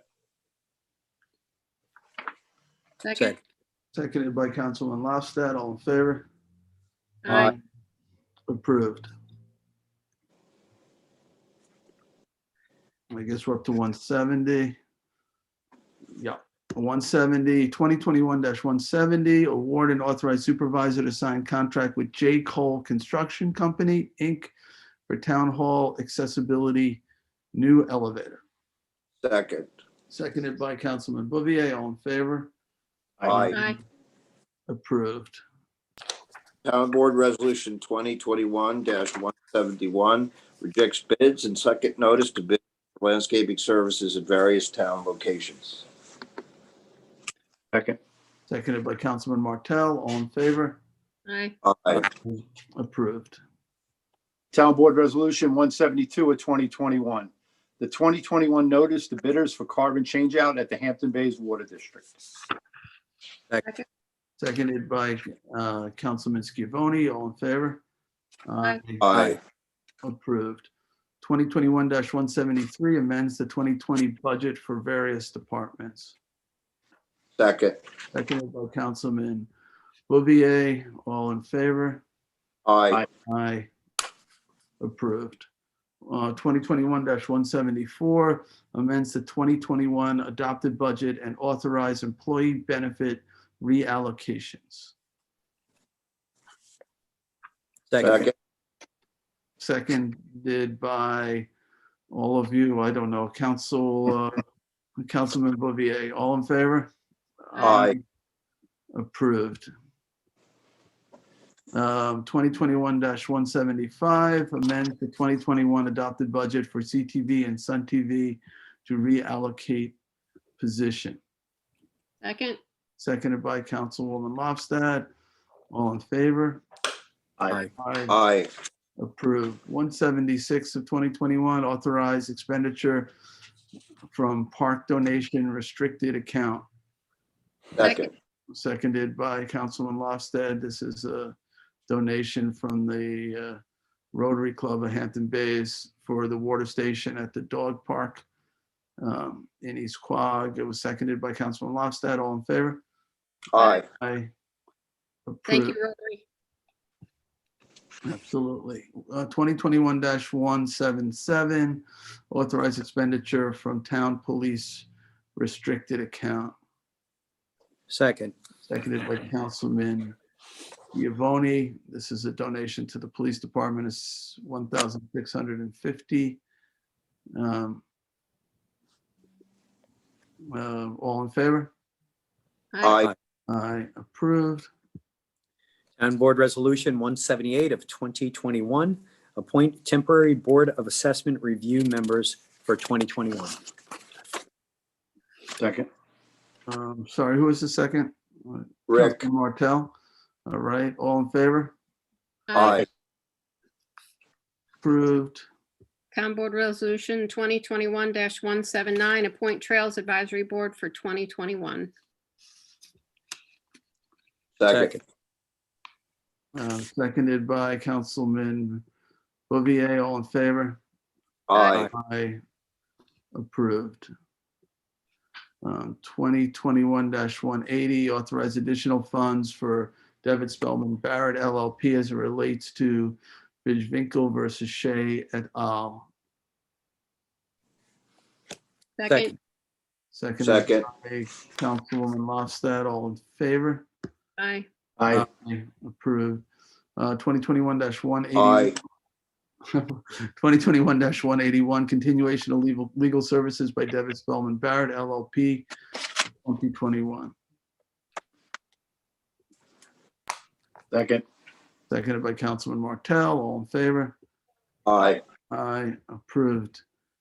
182 of 2021, continuation of legal services by Stephen Leventhal, Esquire, for ethics matters in 2021. Second. Seconded by Councilman Bouvier. All in favor? Aye. Approved. 183 of 2021 is continuation of legal services by Vincent Toomey, Esquire, for 2021. Second. Seconded by Councilman Scavone. All in favor? Aye. Aye. Approved. 184 of 2021, continuation of legal services by Soderman, Balin, Adler, and Hyman, LLP, as it relates to the Rose Hill Road matter in Watermill, New York. Second. Seconded by Councilman Martell. All in favor? Aye. Aye. Approved. 185 of 2021 retains David Arnston, Esquire, of the law offices of Thomas M. Voles, PLLC, for all matters involving sand mines in the town of Southampton for 2021. Second. Seconded by Councilman Scavone. All in favor? Aye. Aye. Approved. Town Board Resolution 2021-186, co-sponsored with Councilman Scavone, resolution of adoption amending Chapter 312-26, vehicles and traffic, to prohibit parking on Montauk Highway, County Road 80, at its intersection with Walnut Avenue and West End Avenue, East Quogue. Second. I didn't see the second. Who was the second? Councilman Scavone seconding. All in favor? Aye. Aye. Approved. Tony. Town Board Resolution 2021-187, resolution of adoption amending Town Code Chapter 312, parking by permit on select town roads. And I need to make an amendment on this resolution. Okay, and this is co-sponsored by Councilman Martell too. So, all right. All right. So what's the amendment you're making? It's on the next page. Oh, maybe not. I think it's the next. Oh, yeah, my mistake. I'm sorry. That's the next one. I'm Not there yet, yeah. okay. All Yeah. right. So you're making a motion to approve as is? Yes, thank you. And Rick, you're seconding it? Yes. Okay. Very good. I'll call the vote. All in favor? Aye. Aye. Aye. I'm sorry, are you amending it, Julie? No. No, it's the next one. Sorry. Oh, okay. Got That it. one is as is. So that, Julie, that was a whole bunch of those roads that we had held the public hearing on, Correct. the changes. Okay, so so that was approved, and we'll move on to the next one, Julie. Right. So Town Board Resolution 2021-188, co-sponsored with Councilman Martell. Resolution to adopt local law amending Town Code Chapter 312, seasonal no parking on select town roads, and this is the one I need to amend. Okay. And it's on the next page, page 34, section 312-40, under A, number 8, where it says Peconic Bay, please substitute Petrol Lane. So Red Creek Road and Petrol Lane, it should say. Yes. Right. Sunday, did you get that? I have the amendment, thank you. All right, is that the only change? Yes, sir. All right, so Councilman Lofstad is making a motion to amend, seconded by Councilman Martell. All in favor? Aye. Aye. And Aye. same motion, same second on approving the Yes, sir. amended resolution. All right, I'll call the vote. All in favor? Aye. Aye. Approved. All right, congratulations on that. Lots of work to be done in terms of signage for these. All right, the next one is 189 of 2021, resolution of adoption, amending Town Code Chapter 250, outdoor sidewalk dining to waive particular provisions in response to the COVID-19 pandemic, subject to the fire marshal's approval. Yeah, we held the public hearing on this earlier today. Do I have a second? Second. Seconded by Councilman Martell. All in favor? Aye. I thank you. My wrist thanks you. I'm getting tired of signing these things every 5 days. So each one I have to sign 4 copies of. And I think that's the right thing to do, is to extend outdoor dining and help keep the public safe throughout the pandemic. Regardless of how cold it is outside, it's more important to be safe. And helping the businesses too. Yep, it helps the businesses, exactly. So Resolution 190 of 2021, resolution of adoption, amending Town Code Chapter 8 as it relates to debt reduction for capital projects. Second. Seconded by Councilman Bouvier. We also, held a hearing on this. This is the changing the policy so that we can go out to bond a little bit earlier in this case and take advantage of the interest rates, but making sure the money will still be available after being reconciled for the next available borrowing. All right, any discussion on this? If not, I'll call the vote. All in favor? Aye. Aye. Aye. Approved unanimously. Town Board Resolution 191 of 2021. This is to authorize the acceptance of a donation of a native redbud tree in Bridgehampton. And we thank the residents who donated this tree. Do you know where it's going to go? By the bus stop across from Candy Kitchen on that area where some trees had been removed years ago. It's going to augment the trees that are being planted there as part of the restoration from the town of Southampton and the state of New York. Okay, sounds good. Second? Seconded by Councilman Lofstad. All in favor? Aye. Aye. Town Board Resolution 2021-192 is a resolution authorizing Jewel Assets Incorporated to negotiate an opt-out CDBG program for inclusion in the town's CCA program. Second. Seconded by Councilman Martell, was it? Yeah. Okay. Any discussion? All right. All in favor? Aye. Aye. Approved. Town Board Resolution 193 of 2021, resolution authorizing the supervisor to execute documents necessary to request variances and secure permits for proposed improvements at Hampton West Park, 700 Stewart Avenue, West Hampton. Second. Seconded by Councilman Bouvier. Hampton West Park. Which one is that park? The one off the I know. airbase. Yeah, housing. okay. Yeah, we have a sports park there, and I guess it's what technically in the village, is that? No. That's the one by the Coast Guard housing, right? Mhm. Yeah, but it's actually doesn't sit within West Hampton Beach boundary, as I understand it. Otherwise, you'd need to amend this. So we're gonna be Of getting, Stewart Avenue, that's a good question. we're getting variances. Are we we're requesting variances from the village? Or no? No, from us. From us, all right, to the zoning board. Okay, Specifically for lighting. it's for the lighting. Okay, I guess from the dark skies code or something like that, we might need a variance Yep. so that they can play in the fall. All right. So they can play. They need to play. Yeah, well, let the children play. And the adults too. And the adults.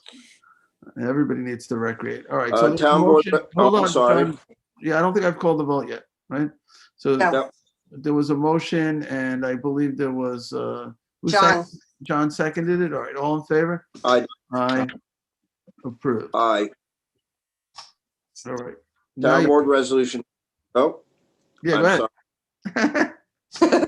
I got a big lag here. I'm sorry. You guys stop. I keep getting frozen screen, so my apologies. Town Board Resolution 2021-194 is to accept a maintenance bond in connection with the site plan of canal properties in Hampton Bowes houses. Second. Seconded by Councilman Martell. All in favor? Aye. Approved. Town Board Resolution 2021-195 is to release a maintenance bond in connection with the site plan of Minogue Pools, Shinnecock Hills. Second? Seconded by Councilman Lofstad. All in favor? Aye. Aye. Aye. Approved. 196 of 2021, ratify stipulation of settlement and general release and accept resignation of a town employee. Second. Seconded by Councilman Martell. It's a highway employee. All right, all in favor? Aye. Aye. Aye. Approved. 197 of 2021, amends town workplace wellness program. Second. Relates to COVID, COVID vaccines. All right, seconded by Councilman Schiavone. All in favor? Aye. Aye. Just on what that is we already give time for people to do certain medical procedures, minor medical procedures, without having to use their personal time. And we're just adding getting vaccinated for COVID to that list because we certainly want people to get that vaccination. And check up too, I thought we want to promote wellness. Yeah, I think that may be one of the things on the list already. Yeah. Supervisor, the board had already previously authorized the addition of testing, COVID testing. And since the vaccine rollout, we have now added, or I requested that you add the addition of the vaccination to possible considerations for wellness time. Right. It's like wellness comp time, right? It's up to like 3 hours, I think. 4 hours. 4 hours. Thank you, Cindy. I know with the vaccine, that may not be enough. I've heard people have to wait online even though they have an appointment when you can get an appointment. But let's hope people get to use that time, that we get more vaccines out there. So let that be. We're waiting. We're waiting impatiently. All right. So next is 198 of 2021. It accepts retirement of Kathleen Deneen, therapeutic activities worker in senior services. Second, and congratulations. Yep, seconded by Councilman Schiavone. I'll call the vote. All in favor? Aye. Aye. Aye. And let me just say one quick thing. You know, we're thrilled for Ms. Deneen. We want her to enjoy her retirement. She's been with the town a number of years. She was a dispatcher for a while as well, before she went over to the senior center. And we wish her just the very best in her retirement and thank her for her service to the town. Next up is 199 of 2021, approves excess vacation carryover from 2020 to 2021 for CSEA members. Second. Seconded by Councilman Bouvier. All in favor? Aye. Aye. Approved. 200 of 2021 authorizes town personnel from the town attorney's office to attend the 2021 Association of Towns all virtual education training. Second. Seconded by Councilman Schiavone. All in favor? Aye. I guess that's approved. I guess the Association of Towns, everything is going to be virtual this year. Yes. Correct. I'll be doing it. It's been a real, it's such an important entity in terms of educating public officials on, various issues of importance to local government. I went into New York last year, right around February. It was literally right at the beginning of the pandemic, before we even knew about the pandemic, really. And it was, right there, sort of mid to late February. And by March, the whole world had changed. So, but I'm glad that they're working on new ways to continue educating public officials. All right, Rick, you're next. Town Board Resolution 201 of 2021. Notice of public, co-sponsor with Councilwoman Lofstead. Notice of public hearing to consider amending Town Code Chapter 312, Article 5, Vehicles and Traffic, to enact changes in the no parking regulations on Sabonic Inlet Road and Town Point Road. Second. Seconded by Councilwoman Lofstead. All in favor? Aye. Approved.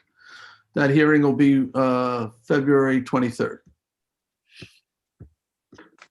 Town Board Resolution 202 of 2021, also co-sponsored with Councilwoman Lofsted, the notice of hearing to consider amending Town Code Chapter 312, Article 10, Vehicles and Traffic, to enact changes in the parking by permit regulations on Sunset Avenue, Hampton Bays. Second. Second by Councilman Lofsted. This will also be February 23rd, this hearing. All in favor? Aye. Aye. Approved. Town Board Resolution 203 of 2021. This is a notice of public hearing to consider amending Town Code 10.1 Agricultural Conservation Districts to reduce the acreage requirement from 10 acres to 7 acres. Second. Seconded by Councilman Lofsted. All in favor? Aye. Aye. Aye. Approved. Town Board Resolution 2020-204 to grant of trail easement in connection with the abandonment of Harrison Avenue North C. This was a subject of public hearing today and was closed. Second. Seconded by Councilman Martell. All in favor? Aye. Aye. Approved. All right, let's go to the walk-on packet. The first one is sponsored by Councilman John Bouvier, 35845. John, do you have it available to read? I do. It's a second notice to bidders for acceptance of Town of Southampton North Sea landfill leachate wastewater. Second. Seconded by Councilman Schiavone. All in favor? Aye. Aye. Approved. 35850 authorizes the supervisor to sign documents for the transfer of sanitary flow credits as it relates to the subdivision map of the woods at Hampton Bays in Hampton Bays. Second. Seconded by Councilman Bouvier. All in favor? Aye. Aye. Approved. 35870. This is the warrant, warrant number 3, capital number 3, CPF number 3, and payroll liability. Second. Seconded by Councilman Bouvier. All in favor? Aye. Aye. Approved. Town Board Resolution ID 35879, award and authorize the supervisor to sign a contract with Quintal Contracting Corp. For the Bay Avenue bulkhead replacement. Second. Seconded by Councilman Lofsted. Rick, this is I guess this is the highway, the road portion of that bulkhead. Wasn't the other portion was already done? Correct. Okay, and now the highway superintendent has decided to move forward with the rest of the repair? Yeah, the whole area, Yeah. Yeah, it's got to be re-asphalted in the, but they did a great job on the bulkhead. It looks great down. Right. No, this is important that the rest of this get done. Yeah. Okay. So there was a motion and a second. All in favor? Aye. Approved. Right. I didn't see everybody's hand, but yep, there they are. All right. Approved. And I'm up to 35880. Recalls and amends Town Board Resolution 2021-49 with Michael J. Zarro to assist the Southampton Town Police Department with the Hexacon computer-aided dispatch software and the niche, I guess, records management software. Give me 1 second to see what the change is here.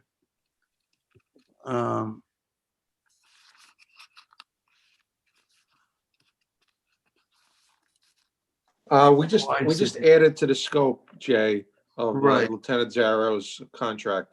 Right. It was originally just limited. So it's And not now we more, added- it's not more money or more hours. It's just more A program. wider scope to do more things. Okay. All right. Got it. All right. Was there a second? I'm sorry. Who wants? No, I don't have a second yet. All right. Councilman Schiavone is seconding. Any questions on this? All right. All in favor? Aye. Aye. Approved. All right. That is the last of the resolutions. Other business, I'll mention one thing in other business. We did close yesterday successfully on the the building in West Hampton for the new community center. So that's very exciting. And we also have plans to build a 9/11 or September 11 memorial to the firefighters and other members who died on that tragic day. So that'll be a nice feature there, a very prominent location for a fireman's memorial. Other than that, Yeah, I want our town attorney's office and everybody involved. It's been a long haul. You guys slogged through. I very much appreciated the work you all put into this. yeah, in particular, Kara Back did a tremendous amount of work in regards to this. Yes, I was just going to mention that. Yes, Kara did really worked very hard on this thing, as well as Christine Fenton, obviously, as well. And yeah, a whole lot of people. There's a long list of people that are involved in making this happen. So yeah, it's a fabulous building for municipal purposes, easily accessible, and really well built. So yeah, it's exciting. It's exciting. It's a very unique building. I know the West Hampton community has been asking for services like this for a very long time. Yeah. So, almost 20 years. So yeah, it's a long time coming. But John, in particular, I want to thank you too for your support throughout. We spent a lot of time trying to find an appropriate site. We've looked at so many different possibilities and approaches, and when this became available, it really proved to be the best alternative.